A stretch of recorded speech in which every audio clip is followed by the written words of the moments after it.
لڑکے کو چاہیے کہ دیندار لڑکی کو تلاش کرے کہ مستقبل میں آپ جس کے والدین بننے جا رہے ہیں وہ نسل اچھی ہو سکے، وہ نسل اچھی ہو سکے۔ اور اسی کو قرآن نے بیان کیا سورہ توبہ آیت نمبر 71 میں، والمؤمنون والمؤمنات بعضهم اولیاء بعض۔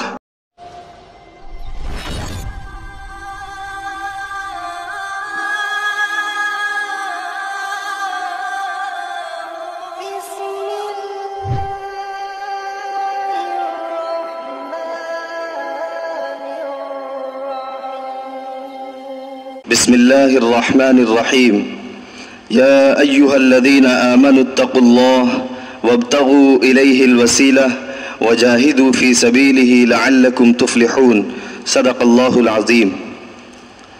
میرے محترم بھائیوں، دوستوں اور پردہ نشی ماؤں اور بہنوں، اللہ رب العزت ہم سب کا خالق ہے، ہم سب کا پروردگار ہے، اسی کی عبادت ہم کرتے ہیں اور کرنی چاہیے بھی، اس لیے کہ بے شمار اس کے احسانات ہیں۔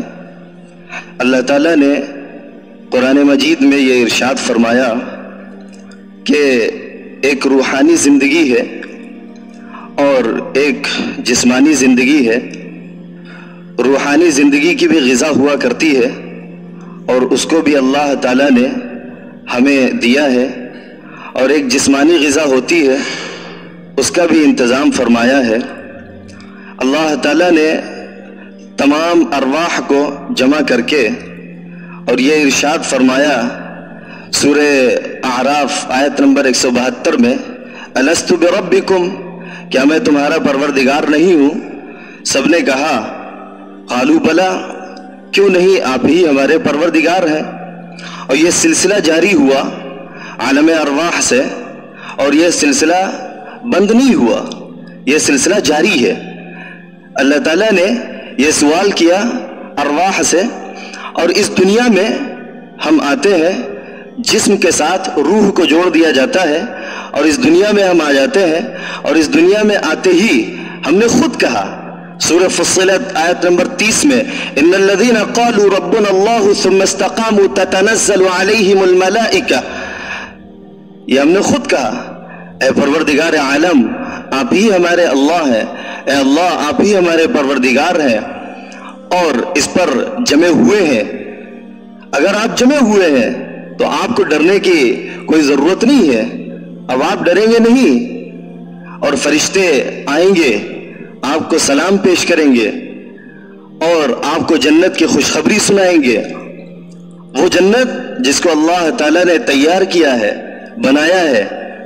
تو ہم دنیا میں آتے ہیں، وہی رب کا تکرار، اور عالم ارواح میں وہی رب، دنیا میں آتے ہیں اسی رب کا تکرار۔ اس دنیا سے سب سے پہلے جس جگہ ہم جاتے ہیں وہ قبر ہے، اور قبر میں جاتے ہی بخاری شریف کی حدیث ہے، سب سے پہلا سوال کیا ہوتا ہے؟ من ربک، تمہارا رب کون ہے؟ تو یہ جو رب کا تکرار ہے، اس کو ہم سوچیں کہ اسلام رب ہے اور رب اسلام ہے، ربوبیت کے ارد گرد اسلام ہے، اسلام کے ارد گرد ربوبیت ہے۔ اگر ہم ربوبیت کو نہیں مان سکے اور ربوبیت پر اگر ہم نہیں چل رہے ہیں اور ربوبیت کو تسلیم نہیں کر رہے ہیں تو گویا اسلام پر نہیں چل رہے ہیں، گویا اسلام پر نہیں چل رہے ہیں۔ اب یہ تکرار اللہ تعالیٰ نے اس تکرار کو باقی رکھا۔ قرآن مجید کی پہلی سورت، اس کی پہلی آیت الحمدللہ رب العالمین، رب سے شروعات ہو رہی ہے۔ قرآن مجید کی آخری سورت پہلی آیت قل اعوذ برب الناس، شروعات اختتام بھی قرآن مجید کا رب پر ہو رہا ہے۔ تو یہ جو ربوبیت کا تکرار ہے، اس کا کوئی تو معنی ہے، کوئی تو مفہوم ہے۔ اس کا معنی یہ ہے کہ آپ ربوبیت کو چھوڑ کر کہیں بھی جائیں گے ناکام اور نامراد ہوں گے۔ آپ ربوبیت کو چھوڑ کر کہیں بھی جائیں گے ناکام اور نامراد ہوں گے۔ اس لیے ہمیں ربوبیت کو نہیں چھوڑنا ہے، اس لیے اللہ تعالی ہمارا مخاطب ہے اور ہم اس کے مخاطب ہیں، اور حضور اکرم صلی اللہ علیہ وسلم خطاب ہے، حضور اکرم صلی اللہ علیہ وسلم خطاب ہے۔ ہم ان کو پڑھیں، سمجھیں، نمونہ ہے. اللہ تعالیٰ نے قرآن مجید کے اندر سورہ احزاب آیت نمبر 21 میں ارشاد فرمایا لَقَدْ كَانَ لَكُمْ فِي رَسُولِ اللَّهِ أُسْوَةٌ حَسَنَةٌ. حضور اکرم صلی اللہ علیہ وسلم کی زندگی میں پورا کا پورا نمونہ موجود ہے, اسوہ حسنہ موجود ہے. آپ اسے تسلیم تو کریں, آپ اس پر چلیں. تو اگر آپ اس پر چلیں گے, آپ اسے تسلیم کریں گے تو یقیناً آپ کامیاب ہوں گے, یقیناً آپ کامیاب ہوں گے. آپ صحیح مانیں تو. اور اللہ تعالیٰ نے قرآن مجید کے اندر تقریباً 30 مرتبہ سے زائد یہ فرمایا کہ اللہ کی اطاعت کرو, رسول اللہ صلی اللہ علیہ وسلم کی اطاعت کرو. جس نے اللہ کی اطاعت کی اس نے رسول اللہ صلی اللہ علیہ وسلم کی اطاعت کی. صرف ایک مقام ہے, صرف ایک مقام ہے قرآن مجید کے اندر سورہ نساء آیت نمبر 80 میں, جس میں ترتیب پلٹ دی اللہ تعالیٰ نے. من یطع الرسول فقد اطاع اللہ, من یطع الرسول فقد اطاع اللہ. جس نے رسول کی اطاعت کی اس نے اللہ کی اطاعت کر لی, جس نے رسول کی اطاعت کی اس نے اللہ کی اطاعت کی. اور بعض علماء نے لکھا ہے اس کا معنی کیا ہے, اس کا مفہوم کیا ہے, اس کا مطلب کیا ہے کہ ہم نماز شروع کریں بغیر حضور سے گزرے ہوئے ہم نماز ادا کر سکتے ہیں. ہم نماز پڑھتے ہیں, اللہ تعالیٰ نے قرآن مجید کے اندر بے شمار جگہوں پر واقیم الصلاح واقیم الصلاح واقیم الصلاح, نماز قائم کرو, نماز قائم کرو, نماز پڑھو. اس کا قیام, اس کا پڑھنا وہ بغیر حضور کی سیرت سے گزرے ہوئے ہو سکتا ہے؟ نہیں ہو سکتا. اس لیے علماء نے لکھا کہ جب انسان کہتا اللہ اکبر تو عملاً ترتیب کے لحاظ سے سب سے پہلے اطاعت حضور کی ہو رہی ہے.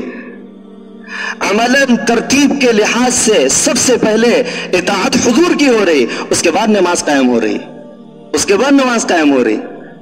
اس لیے اس چیز کو سمجھنا ہے.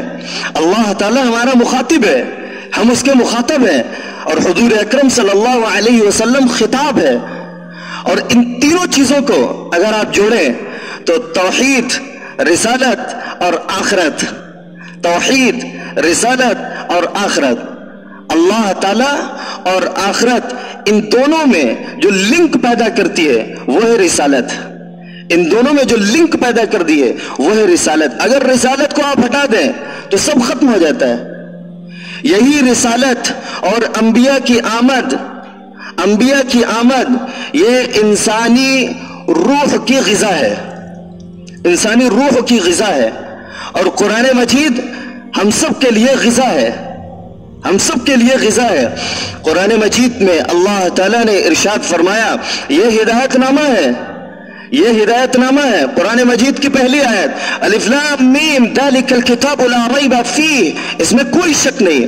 مفتی سعید صاحب رحمت اللہ علیہ پالن پوری رحمت اللہ علیہ فرماتے ہیں کہ قرآن مجید میں جو یہ کہا گیا کہ کوئی شک کی گنجائش نہیں, کوئی شک و شبہ نہیں, لیکن ایک سوال پیدا ہوتا ہے کہ روزہ اول سے اس میں شک کیا جا رہا ہے, روزے اول سے قرآن مجید کے اندر شک کیا جا رہا ہے. تو کہا اس کی دو وجہ ہیں. ایک وہ لوگ ہیں جو کلام مجید میں, قرآن مجید کے اندر شک پیدا ہو گیا ہے کہ قرآن مجید میں کوئی کمی ہے, کلام مجید میں کوئی کمی ہے. اس آیت سے اللہ تعالیٰ نے واضح کر دیا لا ریب فیہ, کوئی کمی نہیں ہے, اس میں کوئی شک کی گنجائش نہیں ہے. اور دوسرا یہ کہ لوگوں کے دماغ میں فطور ہے, لوگوں کے دماغ میں فطور ہے, لوگوں کے دماغ بیکار ہو چکے ہیں, ان کا ذہن بیکار ہو چکا ہے, ان کے ذہن میں یہ فطور آ گیا ہے کہ قرآن مجید میں کوئی کمی ہے. ان کا علاج اللہ تعالیٰ نے سورہ بقرہ میں آیت نمبر 23 میں ارشاد فرمایا وَإِن كُنتُمْ فِي رَيْبٍ مِّمَّا نَزَّلْنَا عَلَىٰ عَبْدِنَا فَأْتُوا بِسُورَةٍ, اگر تمہیں شک ہے حضور اکرم صلی اللہ علیہ وسلم پر جو کتاب ہم نے نازل کی ہے, اگر اس میں تمہیں کوئی شک ہے تو تمہارے دماغ کا علاج ابھی میں کر رہا ہوں. اور وہ علاج یہ ہے کہ کوئی سورت چھوٹی سی, کوئی ایک چھوٹی سی سورت بنا کر دکھا دو, بنا کر دکھا دو. سارے لوگ پیچھے ہو گئے, جتنے بھی عرب دعویٰ کر رہے تھے یہ قرآن مجید انسان کا کلام ہے, یہ کلام مجید انسان کا کلام ہے, ان سب کو اللہ تعالیٰ نے فوراً چیلنج کیا اور سب نے اس چیلنج کو قبول نہ کیا اور سب پیچھے ہٹ گئے. یہ ہے قرآن مجید، یہ ہدایت نامہ ہے، اور اس کی حفاظت کی ذمہ داری اللہ تعالیٰ نے خود لی ہے، خود لی ہے اللہ تعالیٰ نے، اور ایسی ترتیب دی ہے۔ سورہ حجر آیت نمبر 9، اِنَّا نَحْنُ نَزَّلْنَا الذِّكْرَ وَإِنَّا لَهُ لَحَافِظُونَ، ہم نے اس قرآن مجید کو نازل کیا ہے، ہم اس کی حفاظت کریں گے۔ لحافظون جمع کا صیغہ ہے، پلورل ہے، بہووچن ہے، حافظون، اس کا معنی کیا ہے؟ اللہ تو حافظ ہے، حافظون تو ہے نہیں۔ مفسرین نے لکھا ہے، نکتے کی بات لکھی ہے، مفسرین نے ایک نکتہ لکھا ہے کہ اللہ تعالیٰ اتنے حفاظ پیدا کرے گا کہ ان کے ذریعے قرآن مجید کی حفاظت کرائے گا، اور وہ سب اللہ کے ساتھ ہیں۔ لحافظون، جتنے بھی دنیا میں حفاظ کرام ہیں وہ سب اللہ کے ساتھ ہیں۔ لحافظون، وہ سب اللہ کے ساتھ ہیں۔ قرآن مجید میں ایک آیت اور ہے، سورہ آل عمران آیت نمبر 18، شہد اللہ انہ لا الہ الا ہو والملائکۃ واولو العلم قائما بالقسط۔ اللہ تعالیٰ کی گواہی اللہ تعالیٰ خود دے رہا ہے، شہد اللہ انہ لا الہ الا ہو، اللہ کے سوا کوئی معبود نہیں، ملائکہ گواہی دے رہے ہیں اور اہل علم گواہی دے رہے ہیں۔ اور اہل علم سے مراد جو قرآن مجید کا علم رکھتے ہو، دین کو جانتے ہو۔ اقرأ کا مفعول قرآن مجید ہے، اقرأ کا مفعول قرآن مجید ہے، دینی علم ہے، علوم شرعیہ ہے، علوم دینیہ ہے، یہ مفعول ہے، اس کو ہمیں سمجھنا ہے۔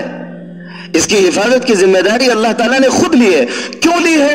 وہی آیت نمبر 9 سورہ بنی اسرائیل آیت نمبر 9، ان ھذا القرآن یہدی للتی ہی اقوم۔ ہم نے قرآن مجید کی حفاظت کی ذمہ داری اس لیے لی ہے، اس لیے کہ یہ ہدایت نامہ ہے، اور یہ ہدایت نامہ پوری انسانیت کے لیے ہے، پوری انسانیت کے لیے۔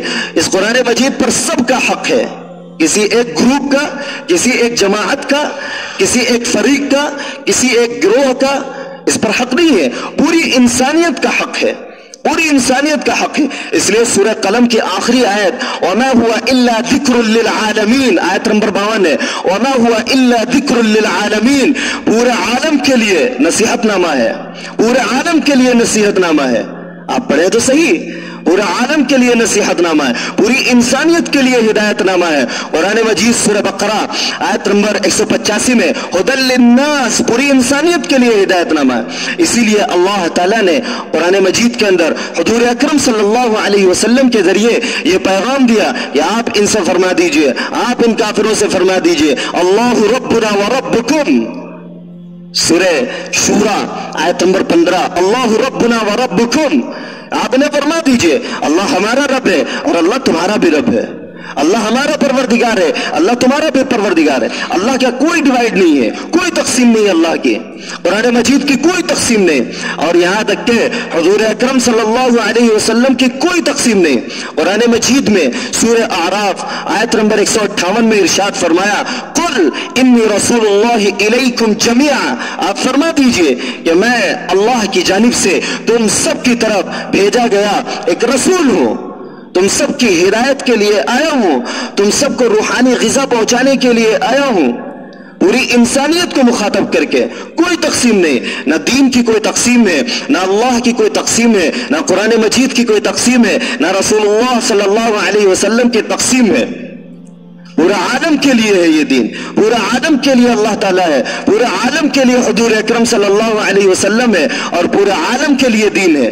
اللہ تعالیٰ آسانی چاہتا ہے، مشکلات میں مبتلا کرنا نہیں چاہتا، اور تم سے مشکل کام نہیں چاہتا، اتنا ہی آپ کے اوپر کام ڈالتا ہے جتنا آپ برداشت کر سکیں، جتنا آپ آسانی سے ٹیک کر سکیں، لے سکیں اسے، اتنا ہی ڈالتا ہے۔ اسی لیے اللہ تعالیٰ نے قرآن مجید کے اندر یہ ارشاد فرمایا سورہ بقرہ آیت نمبر 185 میں یرید اللہ بکم اليسر، اللہ تعالیٰ تو تم سے آسانی چاہتا ہے۔ سورہ نساء آیت نمبر 28 میں ارشاد فرمایا یرید اللہ ان یخفف عنکم، اللہ تعالیٰ تم سے آسانی چاہتا ہے، تمہارے اوپر بوجھ ڈالنا نہیں چاہتا، تم کو ہلکا کرنا چاہتا ہے، تم کو ہلکا کرنا چاہتا ہے۔ ما یرید اللہ لیجعل علیکم من حرج، سورہ مائدہ آیت نمبر 6، اللہ تعالیٰ تم سے تنگی کو دور کرنا چاہتا ہے، تم سے تنگی کو دور کرنا چاہتا ہے، آسانیاں پیدا کرنا چاہتا ہے۔ آپ آئے تو صحیح، آپ آئے تو صحیح، ولیکن یرید لیطہرکم، اللہ تمہیں پاک کرنا چاہتا ہے اخلاق کے اعتبار سے، ایمان کے اعتبار سے.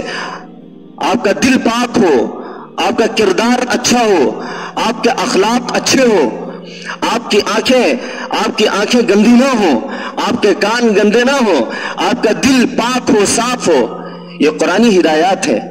جب ہم ان پر عمل کریں گے تو یقیناً اللہ تعالی ہمیں کامیاب فرمائے گا، ہمیں کامیابی سے نوازے گا، ہمیں کامیابی عطا فرمائے گا. اور پھر ایک چیز جو قرآن مجید بہت توجہ دلاتا ہے، ہم سب بیٹھے ہوئے ہیں، ہمیں نہیں پتا کہ ہم کب اس دنیا سے جائیں گے. قرآن مجید میں وہ بڑی مشہور آیت 3 جگہوں پر اللہ تعالیٰ نے واضح فرمایا ہے قرآن مجید میں، اس کا ایک ٹکڑا سیم 3 جگہوں پر موجود ہے. کل نفس ذائقۃ الموت، یہ 3 جگہوں پر قرآن مجید کے اندر آیا ہے. ہر انسان کو، ہر جان کو موت کا مزہ چکھنا ہے. موت ایسی چیز ہے جس کا مزہ جس نے چکھ لیا اس کے بعد کسی کو وہ بتا نہیں سکتا. دنیا میں کوئی بھی انسان جو زندہ ہے وہ نہیں بتا سکتا کہ موت کا مزہ یہ ہے. جس نے چکھ لیا بس وہی جانتا ہے. اس لیے اس موت کا مزہ ابھی تک کھلا نہیں ہے، ابھی تک اوپن نہیں ہوا ہے. یہ موت کا مزہ ابھی تک اوپن نہیں ہوا. تو ہر ایک کو مرنا ہے، ہر ایک کو اس دنیا سے رخصت ہونا ہے. جتنے یہاں بیٹھے ہیں ہر ایک کو مرنا ہے. کوئی پہلے مرے گا، کوئی بعد میں مرے گا. لیکن حضور اکرم صلی اللہ علیہ وسلم کی جو حدیث ہے، ابن ماجہ کی حدیث، اللہ کے رسول صلی اللہ علیہ وسلم نے فرمایا اعمار امتی ما بین 60 الی 70، میری امت کی جو عمریں ہیں وہ 60 سے 70 کے درمیان ہوں گے. وَأَقَلُّهُمْ مَنْ يَجُوزُ ذَلِكَ، بہت کم لوگ ہیں جو اس کو کراس کر جاتے ہیں، جو اس سے آگے پہنچ جاتے ہیں، اس کو کراس کر جاتے ہیں. بہت کم لوگ ہیں. تو ہم یہ کہہ سکتے ہیں کہ ہر 60 سال پہ 70 کے درمیان ایک نسل قبرستان پہنچ جاتی ہے، ایک نسل قبرستان پہنچ جاتی ہے. ہمارے آگے جو ہمارا مستقبل ہے، جو ہمارا فیوچر ہے، وہ ہمارے بچے ہیں، وہ ہماری نسل ہے، جن کو آگے ابھی گزرنا ہے، جن کو آگے ابھی چلنا ہے. ان کے لیے قرآن مجید کے اندر بے شمار جگہوں پر ہدایات ملتی ہیں جن سے ہم بالکل خالی ہیں. یا ہمیں اپنے بچے کی رہنمائی کرنی ہے، اس کی تربیت کرنی ہے، ہمیں نہیں پتا کیسے کرنی ہے، کیسے کرنی ہے ہمیں نہیں پتا. اور یہ وہ گوشہ ہے جس سے اکثریت خالی ہے، جس سے اکثریت خالی ہے. لہذا اس گوشے کو ہم پر کریں. اور قرآن مجید میں اللہ تعالیٰ نے ارشاد فرمایا، بڑے ہی اچھے انداز میں اس کو واضح کیا قرآن مجید کے اندر. سورہ تحریم آیت نمبر 6، یا ایھا الذین آمنوا قوا انفسکم واہلیکم نارا، اے ایمان والو تم اپنے آپ کو اور اپنے گھر والوں کو اس آگ سے بچاؤ جس آگ کا ایندھن انسان اور پتھر ہوں گے، جس آگ کا ایندھن انسان اور پتھر ہوں گے. یہ ایک ذمہ داری سونپی جا رہی، یہ ایک ذمہ داری دی جا رہی. مسلم شریف اور بخاری شریف میں حدیث ہے، اللہ کے رسول صلی اللہ علیہ وسلم نے فرمایا کلکم راع وکلکم مسئول عن رعیتہ، تم میں ہر انسان ذمہ دار ہے، اس سے اس کی ذمہ داری کے بارے میں پوچھا جائے گا.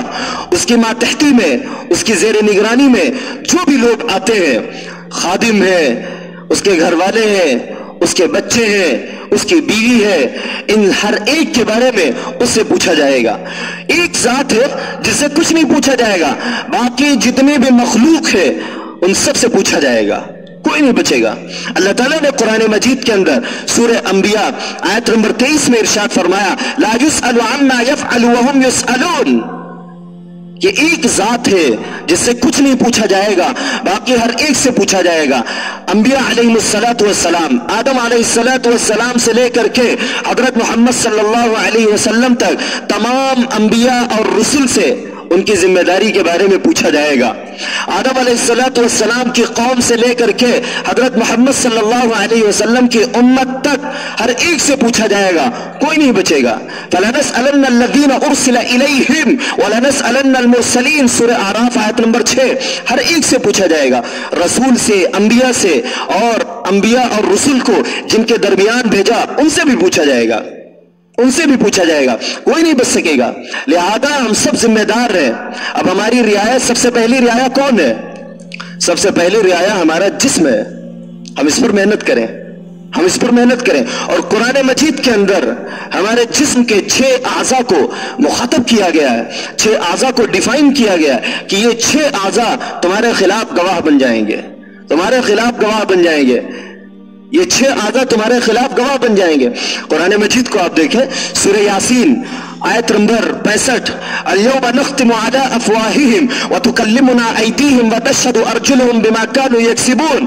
ہم انسانوں کے منہ پر, اس کی زبان پر تالا مار دیں گے, اور پھر کیا ہوگا؟ اس کی زبان اور اس کے ہاتھ اور اس کے پیر گواہی دیں گے, اس کے خلاف گواہی دیں گے. اس نے جو کچھ بھی کیا ہے, اچھا کیا ہے تو وہ حمایت کریں گے, اس کے حق میں گواہی دیں گے, برا کیا ہے تو اس کے خلاف گواہی دیں گے. پھر آگے چلیں, سورہ نور آیت نمبر 24 میں, یوم تشہد علیہم السنتہم وایدیہم وارجلہم بما كانوا یعملون. یا اس دن جس دن تمہاری زبانیں, یہاں پر ایک چیز ایڈ کر دی گئی اور 2 چیزیں سورہ یاسین کی اٹھا لی گئی, وہی ہاتھ اور پیر, اور ایک چیز ایڈ کر دی گئی وہ ہے زبان. یہ 3 چیزیں تمہارے خلاف ہیں, یا تمہارے حق میں گواہی دیں گے یا تمہارے خلاف گواہی دیں گے. پھر اس کے آگے چلیں, سورہ فصلت آیت نمبر 20 اور 21 میں اللہ تعالیٰ نے ارشاد فرمایا, شہد علیہم سمعہم وابصارہم وجلودہم بما كانوا یعملون. وعدہ کر دیا اللہ تعالیٰ نے کہ تمہاری سماعت, تمہاری بصارت اور تمہاری جلد, تمہاری یہ جو کھال ہے, اسکن ہے, یہ تینوں چیزیں تمہارے خلاف بن جائیں گے, تمہارے خلاف گواہی دیں گی.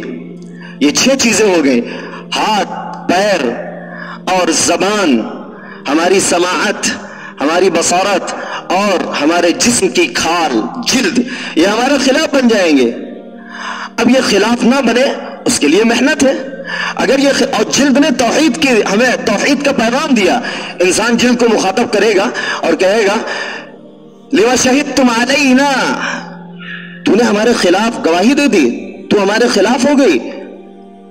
جلد کو مخاطب کرے گا, جلد کہے گی قالوا انطقنا اللہ الذی انطق کل شیء. توحید, اس اللہ نے آج مجھے قوت گویائی عطا فرمائی ہے جس نے ہر چیز کو قوت گویائی عطا فرمائی, اسی نے آج مجھے قوت گویائی عطا فرمائی ہے, لہذا مجھے نہ روکیں, لہذا مجھے نہ روکیں. اس لیے میرے بھائیو دوستو, ہمیں اولاد کی تربیت کرنی ہے, صحیح تربیت کرنی ہے, انہیں ہمیں دین سکھانا ہے.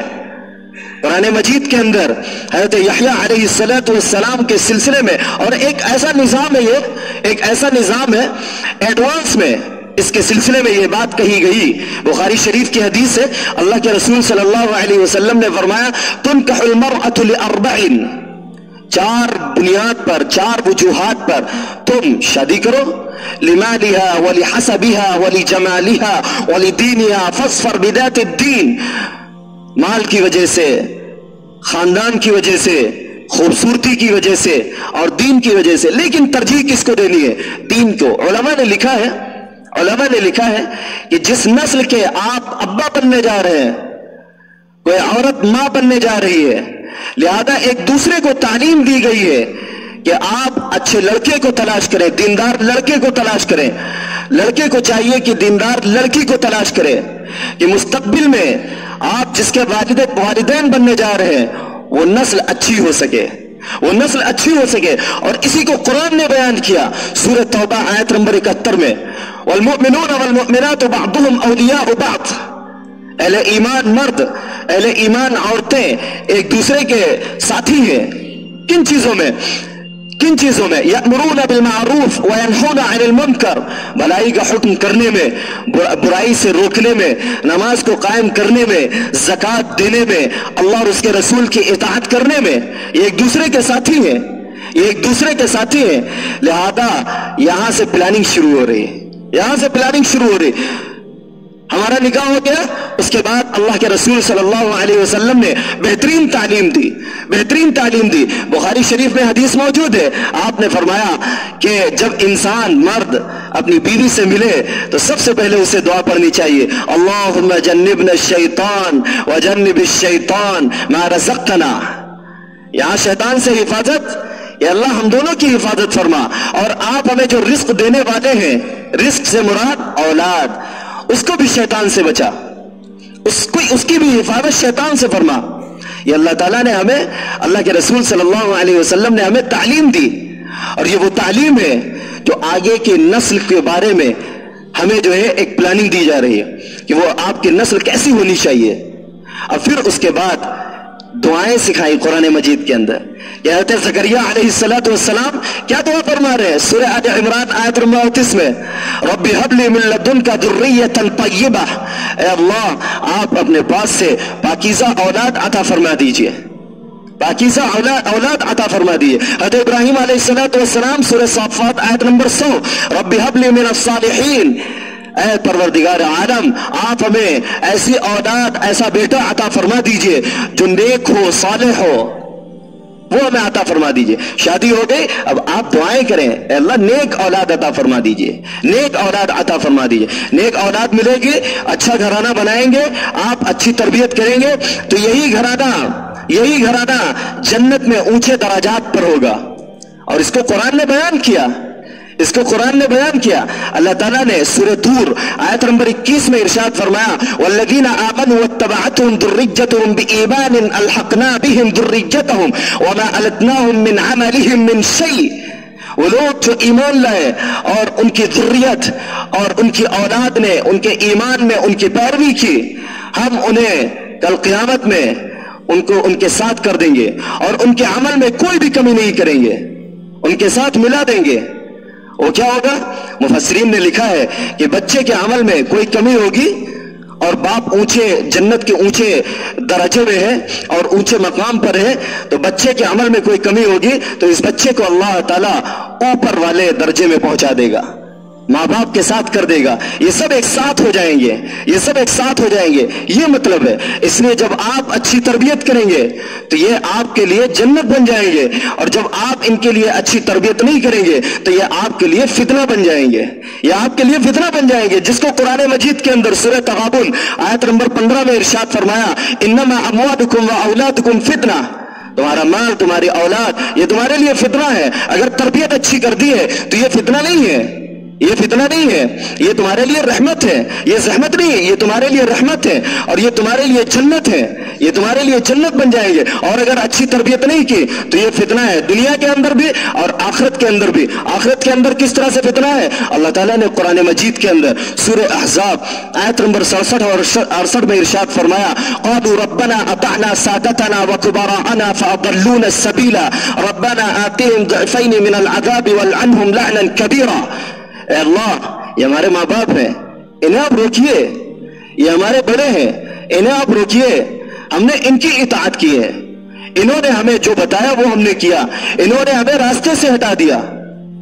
اے اللہ انہوں نے ہمیں راستے سے ہٹا دیا، انہوں نے ہماری تربیت نہیں کی. اے اللہ ان کو دوہرا عذاب دیجئے.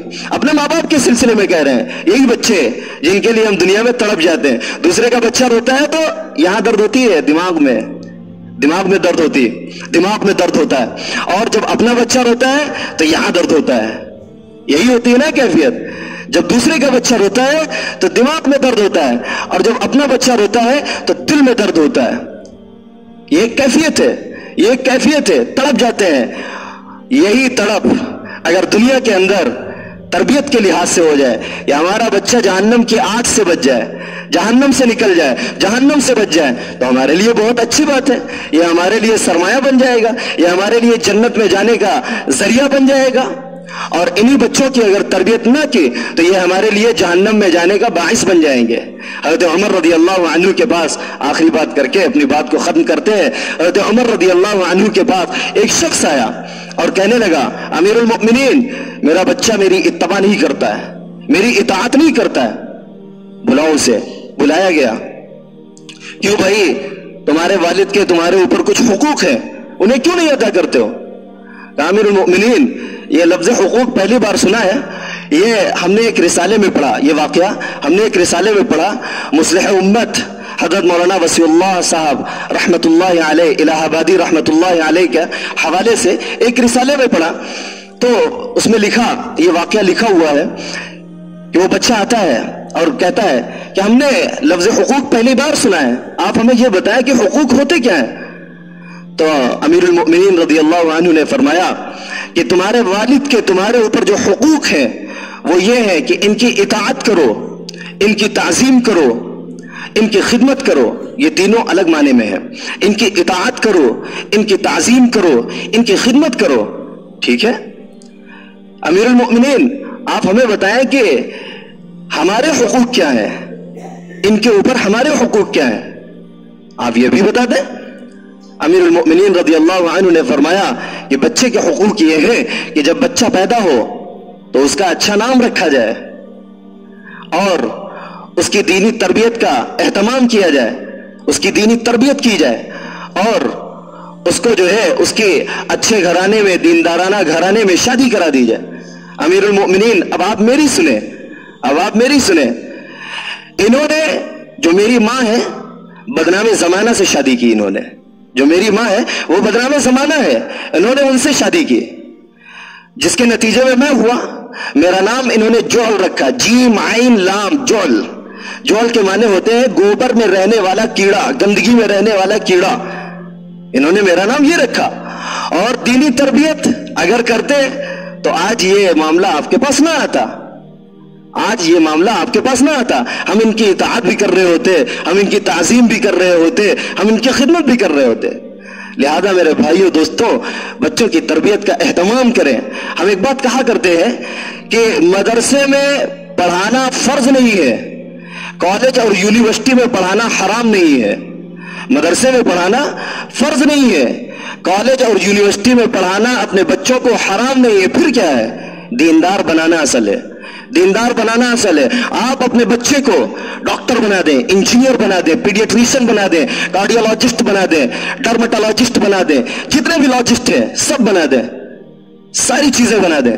لیکن اگر اسے دیندار نہیں بنایا ہے تو وہ مردے سے کمائے گا پیسے، وہ ڈیڈ باڈی سے کمائے گا. انسان مر جائے گا، اس کو وینٹیلیٹر پہ ڈال کر کے، آئی سی یو میں ڈال کر کے، اور اس سے کمائے گا اور 2 دن کے بعد ڈکلیئر کرے گا کہ یہ موت ہو گئی، اس کی ڈیتھ ہو گئی. تو وہ مردے سے کمائے گا. اور اگر اسے دیندار بنا دیا تو وہ مردے سے نہیں کمائے گا. لہذا کسی پیشنٹ کے پاس پیسے کم ہے تو کم پیسے لے کر کے بھی اس کو چھوڑ دے گا کہ جاؤ بھائی. یہ ساری چیزیں ہوں گی. اس لیے مدرسے میں پڑھانا فرض نہیں ہے، کالج اور یونیورسٹی میں پڑھانا حرام نہیں ہے. پھر کیا ہے؟ دیندار بنانا اصل ہے. اور اپنے بچے کے لیے یہ سوچ لینا، یہ گول متعین کرنا، یہ مقصد اس کے اندر فٹ کر دینا کہ تمہیں ڈاکٹر بننا ہے، تمہیں انجینئر بننا ہے، تمہیں ریچ بننا ہے، مالدار بننا ہے، تمہیں یہ بننا ہے، وہ بننا ہے. میں سمجھتا ہوں کہ آپ اسے ناکامی کی طرف ڈھکیل رہے ہیں. وہ بن کر کے کیا کرے گا؟ ایک سوال ہوتا ہے. اٹلی میں 2011 میں بہت بڑا ایک سروے ہوا اور اس میں جو ہے سب کو ایک کتاب کاپی دی گئی، کہا کہ لکھو آگے کیا کرو گے. تو سب نے لکھا میں یہ کروں گا، یہ کروں گا، یہ کروں گا، یہ کروں گا، اور پھر آگے چل کر کے بہترین گاڑی ہوگی، بنگلہ ہوگا، انجوائمنٹ کروں گا. اس کے آگے زندگی ختم ہے. اہل ایمان کے نزدیک یہ چیز نہیں ہے، اہل ایمان کے نزدیک یہ چیز نہیں ہے. اگر رچ بننا یہ کامیابی ہے تو دنیا کے سب سے امیر ترین لوگ بہت بڑے بڑے لوگ گزرے ہیں کہ آپ انہیں دیکھیں کہ جیسے ایڈون اینٹون جو ایف ایم کا انوینٹر ہے، خودکشی کیا ہے اس نے. سب کچھ تھا اس کے پاس، اس کے گھر میں عطر کی ٹوٹی لگی ہوئی تھی جس سے عطر کا پانی آتا تھا. آپ پڑھ لیں اس کی ہسٹری، آپ کو پتا چل جائے گا. یہ سب سے بڑا انسان ہے، لیکن 13 منزل سے جمپ کر کے اپنے آپ کو مار لیا، اس نے اپنے آپ کو ختم کر لیا. اگر یہ کامیابی ہے تو اس نے ختم کیوں کیا اپنے آپ کو؟ اس نے خودکشی کیوں کی؟ اگر یہ کامیابی ہے تو اسٹیفنی ایڈمز جو امریکہ کی بہت بڑی گلوکار ہے، اس نے اپنے آپ کو 25ویں منزل سے اپنے بیٹے کو پہلے ڈھکیلا اور پھر خود جمپ کر کے آتم ہتیا کر لی، خودکشی کر لی. کیونکہ سب کچھ تھا اس کے پاس، شہرت تھی، عزت تھی، مال تھا، سب کچھ تھا. کیوں کر لیا؟ یہ ہے ڈپریشن. اہل ایمان کے نزدیک یہ کامیابی نہیں ہے.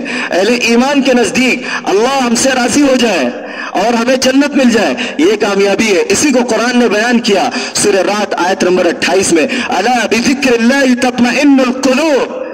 تمہارے دلوں کو اطمینان اور سکون اس وقت ملے گا جب آپ اللہ کے ذکر سے اپنی زبان کو تر رکھیں گے. کیا مطلب ہے؟ دکان پر ہے اللہ اللہ، یہ مطلب نہیں ہے. دکان پر ہے, ہم جھوٹ نہیں بولیں گے اس لیے کہ میرا اللہ مجھے دیکھ رہا ہے, میرا اللہ مجھے دیکھ رہا ہے.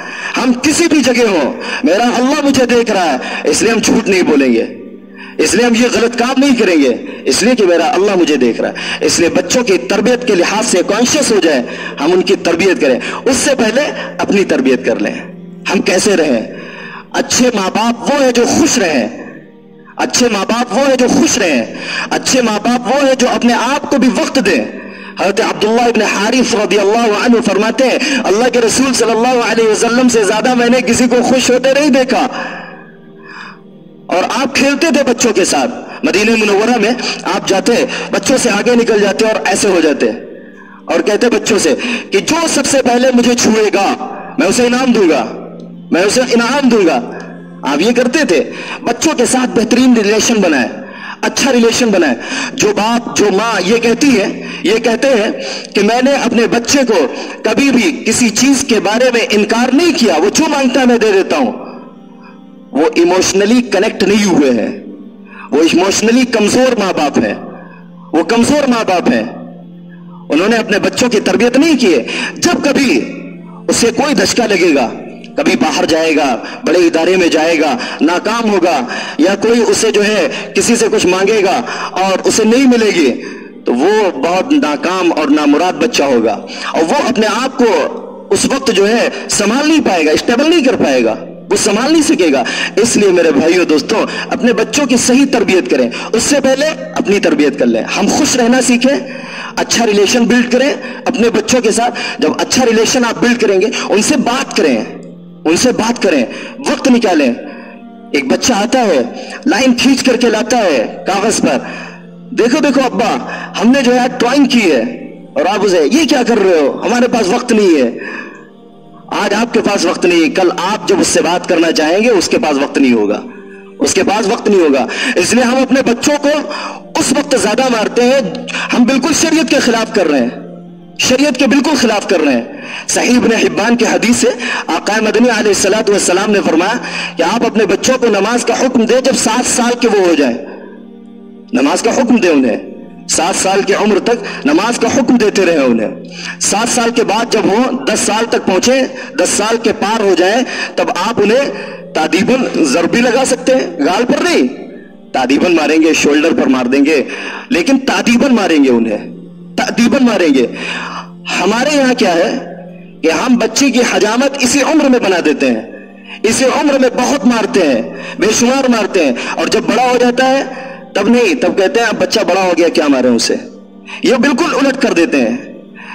جس دور میں بچے کے ساتھ محبت کے ساتھ پیش آنا ہے, اس دور میں ہم بچے کے ساتھ محبت نہیں کرتے ہیں. انہیں لو کی ضرورت ہوتی ہے, انہیں پیار کی ضرورت ہوتی ہے, انہیں محبت کی ضرورت ہوتی ہے. اس لیے بچوں کو گاڈ کانشیس بنائیں, اللہ کانشیس بنائیں, اللہ کا خوف پیدا کریں, اپنا خوف نہ پیدا کریں.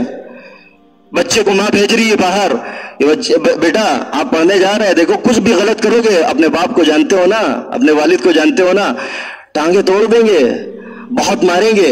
اب وہ بچہ وہاں جا کر کے, والد تو دیکھ نہیں رہے, ابا تو دیکھ نہیں رہے, چلو لہذا غلط کر لو.